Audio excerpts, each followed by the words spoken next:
చంద్ర మిల్లల్లో కూడా మెటీరియల్ ఒక్క నిమిషం 1 మినిట్ ఒక్క నిమిషం ఆగండి. సభలో ఉన్న సభ్యులందరూ అడగాలనుకుంటున్నారు.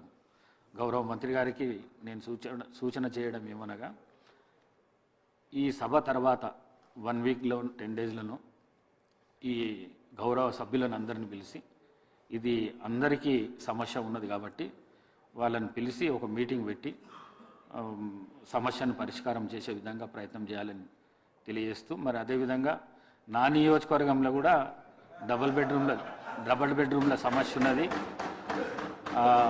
90% పూర్తి అయినాయి, 10% ఉన్నది. అవి అయిపోతే దాన్ని వాడుకలోపటి తీసుకురావడానికి అవకాశం ఉంటుంది. కాబట్టి మరి మీకు ఇచ్చిన సూచనను తప్పకుండా పాటించి జవాబు ఇవ్వవలసిందిగా కోరుకుంటున్నాను.